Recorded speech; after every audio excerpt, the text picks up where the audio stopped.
Democracy apparently going to end in 6 days if you don't vote for the Democrats. President Biden will be giving a last-minute speech later tonight on preserving and protecting our democracy, because he's got nothing else to run on. Biden flipping back a few chapters in his playbook to the one about MAGA Republicans being evil, and only his party can save the soul of the nation. Our very own SOB, Peter Doocy, challenging the White House about what the president will say. The president has long talked about our nation being at an inflection point. He has been clear democracy is under assault. Unfortunately, we have seen MAGA Republican officials who don't believe in the rule of law. Does that mean President Biden thinks it is a threat to democracy if somebody votes Republican? No, that's a ridiculous question. No. Why is that a ridiculous question? Because American people should have their right to vote for whomever they want. The voting is a sacred right.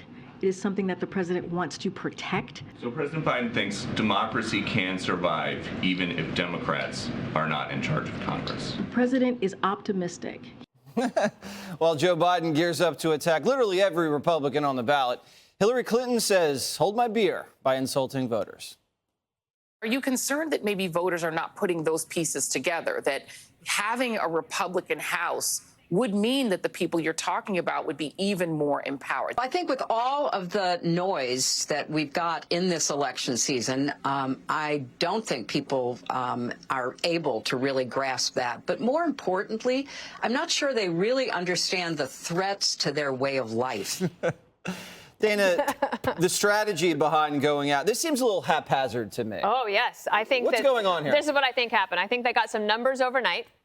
They saw that Barack Obama is out there. He's the only one getting crowds, only one getting Democrats somewhat excited, at least to come and see him. But then they realize he's not on the ballot.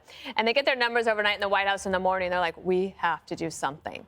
And they have this brainstorming. They're like, what should we do? Well, last week in the Washington Post, they said that relative to turnout in 2018, there has been a surge of participation from women, black voters, and voters over the age of 50. This is who they're trying to go for, especially that was in Georgia. So they're trying to figure out a way, how can we make sure that everyone's paying attention to this? However, first of all, let me just talk about the setting. Union Station. Has anybody, that was my favorite place to go when I first moved to Washington in 1995. It's beautiful. It's absolutely beautiful. Marble columns. It had the coolest food court. There was the Starbucks you could go to, the fancy restaurants, everything. And do you know what it is today? A complete and total hellscape. Yeah. It has been taken over by homeless, drug addicts. It's almost like walking over here to Penn Station. It is an absolute travesty. You walk outside of Penn Station, there's tents everywhere. And so I'm kind of curious, like, what is the backdrop they're going to use? Remember the backdrop they used for his first MAGA speech in Philadelphia, where they used all the red lights and it was all so angry? I'm like, why do they think all of a sudden this is going to work? The Starbucks left the Union Station. Like, the other thing is, it's right there at the Acela corridor. Who is he talking to?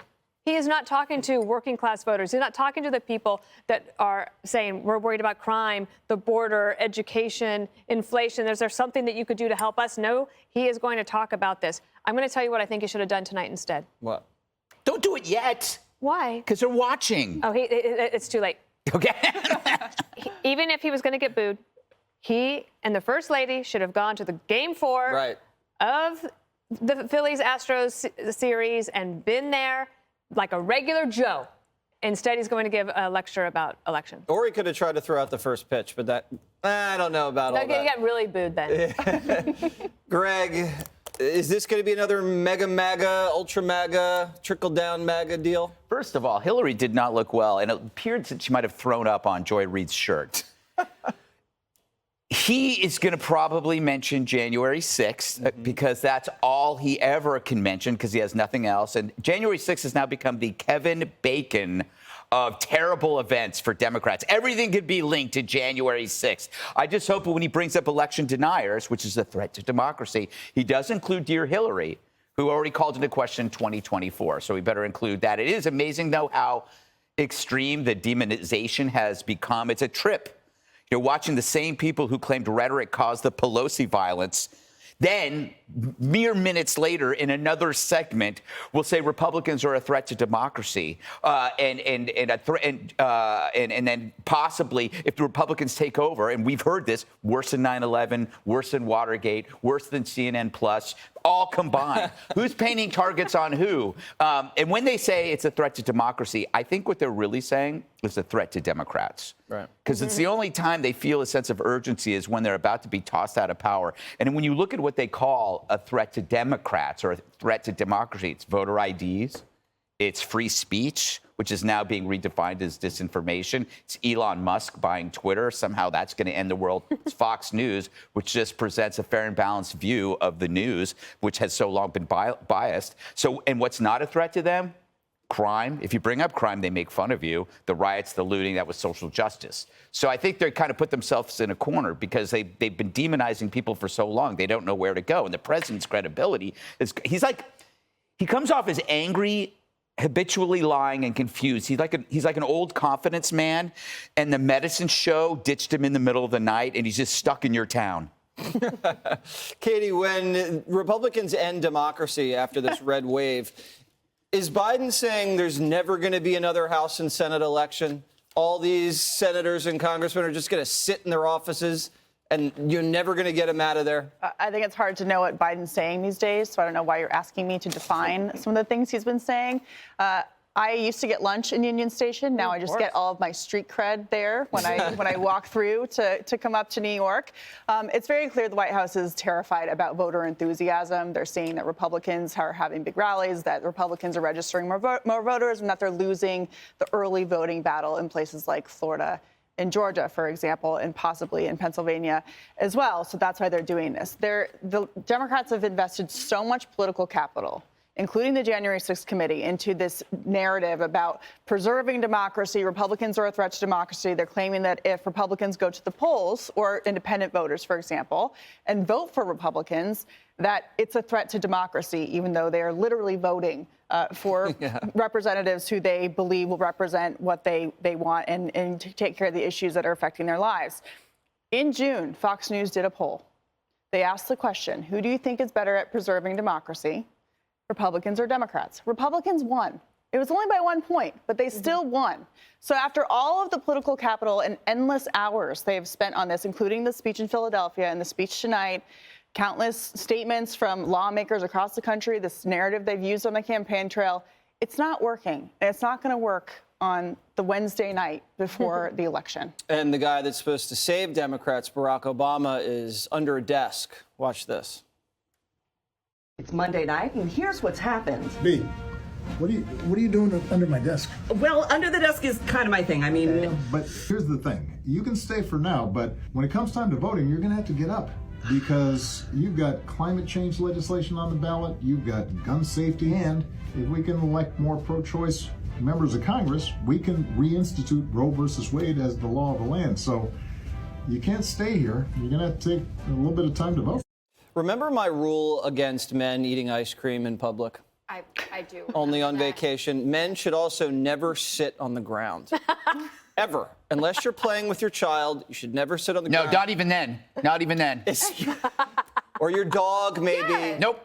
No. Never sit on the ground, Jesse. Never Indian style either. No, it's and not you a good look. It's called, it's crisscross. How dare you? Crisscross. Who do you think you are, Liz Warren? Crisscross applesauce, right? Correct. Yeah. But how do you feel about men sitting on the ground? How do you feel about that? I know what you're doing. You're eating my time. It's just a serious thing. Barack Obama doing get out the vote stuff is fine. When he sat between two ferns and had that conversation, it was also fine. He is the hero of the midterm cycle, and I'm happy that he's out there. He's heading to Arizona next. He wasn't going to do this much campaigning, and we need him. It was really interesting. Ben Jacobs has a new piece out for Vox, and he went to Elaine Luria's district. She's one of the most vulnerable Democrats in Virginia. She's on the January 6th committee. And he went there to find out if anyone cared about January 6th. And he found out that nobody cares about January 6th there. And they have a star of the show, right? This isn't just a random district. This is somewhere being represented by someone who was the main questioner on the final primetime night. And that concerns me that tonight that will be our topic. And I know that it's a messy idea. And Dana was much more thoughtful about going to the World Series. But I would like a do-over speech. President Biden said, I'm coming out and I'm going to do all the things that I've heard that I've done wrong. I am going to address crime.